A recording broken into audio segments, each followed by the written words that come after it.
aussi voilà, provoquer la réaction pour pouvoir longer dans l'autre sens. Okay. Vous pouvez aussi commencer par là, terminer ici, hein, ça va. Tout ça c'est possible. Okay. Donc, pour ceux qui ont pas encore essayé les deux côtés, vous pouvez le faire tout de suite. Maintenant, j'ai un partenaire qui ne se laisse pas sweeper ni d'un côté ni de l'autre. Parce que bon, il a une bonne base, comme on dit en jiu-jitsu brésilien, donc il est stable. Alors, je vais essayer d'attaquer son bras ici.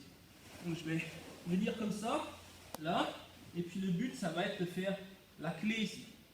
Ok? Donc ça, c'est une clé de bras qui existe en judo. Elle est dans les katas. En général, les gens ne se laissent pas avoir. D'accord? Donc, une fois que je fais ça, hop, il bloque, il ne se laisse pas avoir. Par contre, moi, ça me donne la possibilité de venir là, et puis d'envoyer. C'est plus ou moins une feinte. Enfin, c'est une feinte. Si je sens qu'il ne réagit pas, ah ben c'est bon, je fais la clé de bras. Ok?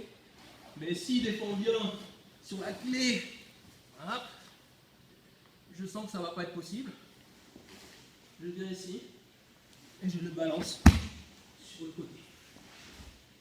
Ok? Ce que je peux faire aussi, c'est. Je suis là, hop, il bloque. Je vais aller là, il ne veut pas. Je change sur l'autre côté. Donc il faut être flexible. Hein. Je ne peux pas donner seulement une solution, il y a plusieurs possibilités. Donc, si j'arrive à venir le croiser comme ça, c'est encore mieux. Parce que là, il n'a aucun moyen de défense. Je viens ici, ma main sur mon poignet, je m'allonge, je suis vraiment en dessous de lui, et puis avec mon pied, je pousse un peu pour allonger sa jambe, d'accord? Et puis on va sur le côté, et là j'ai inversé la position, et à partir de là, je peux travailler. Maintenant, on va plus venir le croiser comme ça, mais on va venir avec les deux mains dessous. Okay. Hop. Là. Donc c'est double underhook. Underhook, ça c'est underhook, c'est-à-dire que je suis avec mon bras, je suis en dessous. Et là c'est double underhook. À partir de là, je peux aller à droite ou je peux aller à gauche. Si je vais aller à droite, je vais allonger cet appui-là. Si je vais aller à gauche, c'est celui-là que je vais allonger. Donc à partir de là, hop. Voilà. C'est simple mais efficace. Si vous êtes dans cette position, il faut toujours chercher à aller vers lui, l'aspirer, venir au contact. Et lui, au contraire, il va essayer de ne pas vous laisser venir au contact. D'accord? Parce que moi, je vais venir au contact, je vais faire soit ça, soit ça, soit ça, soit ça. Ça aussi, ça marche. Donc là, c'est underhook, overhook. Okay? Ça marche aussi. À partir de là aussi, on a des renversements. Mon but, c'est quoi? C'est de venir au contact, d'une manière ou de l'autre. J'ai mes préférences, ok? Mais si ça marche mieux, eh ben je fais celle-là. Okay? Ça, on peut faire yogi aussi. Sans yogi, on peut le faire. Hop, je viens ici. Donc là, venir très serré, ok? Monter mes coudes. En même temps, ça lui lève ses bras. Il ne peut plus tellement défendre quand il n'est pas à l'aise. À partir de là, c'est facile, j'ai juste à faire ça, ou ça, hop, et puis j'ai le renversement. Okay? À partir de là, éventuellement, venir sur la clé. Hop, donc là, c'est un bras dessous, un bras dessus. À partir de là, vous pouvez partir de ce côté. Okay? Ou vous pouvez venir chasser l'appui et partir de ce côté comme tout à l'heure. Okay. Donc il y a toujours en fait les deux côtés sont toujours ouverts. Alors, donc première chose, venir double under. Là, droite ou gauche. Deuxième, venir un bras dessous, un bras dessus. Je m'allonge. Soit je pars ici, soit je pars de ce côté-là. On va venir le chercher là. Okay. On dit qu'il n'a pas fait attention. Et là, à partir de là, je viens Donc, comme tout à l'heure, même principe, chasser son appui au niveau du bras, et puis chasser au niveau de la jambe, et puis venir le basculer. Soit comme ça,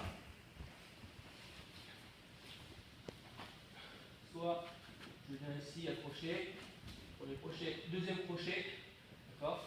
Et puis là, je choisis le côté où je veux partir, donc si je veux aller là, comme ça. Ou alors, je peux aussi très bien l'allonger, parce que si de cette position, dans cette position, je sens que c'est difficile, il ne laisse pas, il est très stable, donc je peux venir l'allonger ici. Okay, mais c'est pas encore terminé, ça ne suffit pas. Maintenant, je vais faire ça, et c'est moi qui vais remonter. Et là, il est en position défavorable. Et maintenant, je peux envoyer. On va revenir. Donc, je viens chercher comme ça. Soit ici un crochet, soit les deux crochets. Mais ce que je fais après, c'est la même chose. Si je mets les deux crochets, je vais venir fermer là. Ok. Donc là, je ferme, je serre mes coudes comme ça, j'essaie de te retirer. C'est difficile pour qu'il se retire. Donc si j'arrive à l'envoyer en chassant les appuis, c'est bien. Ou alors je lâche ici pour avoir un meilleur contrôle du bras. Je chasse l'appui au niveau de la jambe, j'envoie. Ok. Ou alors s'il est trop stable, je sens que ça va être difficile si je ne peux pas. Donc je vais d'abord venir l'allonger. D'accord. Maintenant je repousse avec mes jambes. Et c'est moi qui remonte à ce moment-là. Ça peut se faire aussi avec l'autre contrôle. Hein. Donc, monte. Là, ici.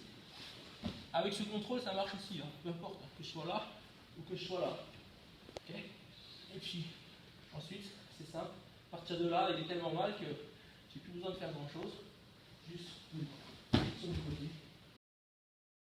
À partir de là, je vais prendre ici son bras. Avec ma tête, ici, je vais aller appuyer là. D'accord. Ici. J'appuie contre sa tête, au niveau du cou aussi. Là. Je vais sur le côté. Et je l'envoie. Et je prends mon contrôle. De là. Hop. Je fais la même chose. Ça marche. C'est vraiment simple, mais ça marche. Alors c'est presque le même principe que tout à l'heure. Donc je viens me mettre cette fois pas sur mon épaule mais sur mon coude. Ici, je l'allonge et puis hop, je viens ici. Ça peut se faire de cette position ou bien si je suis carrément sur le dos comme ça, d'accord, je prends ma saisie du loca, j'attends le bon moment et puis à un moment donné, tac, hop. Ça marche même sur des gars plus lourds. En fait, je dis j'attends le bon moment, j'attends quoi? J'attends qu'il fasse un petit peu, ouais, soit qu'il se relève un petit peu, soit qu'il mette son poids de corps plus vers là-bas. Donc c'est lui qui va décider du moment où je vais l'envoyer. D'accord? Ok, je peux faire des petites réactions, des points fins pour qu'il se déplace plus vers là, enfin, qu'il déplace son poids de corps plus vers là. Je peux. Ou alors, je le laisse travailler, à un moment donné, il viendra là.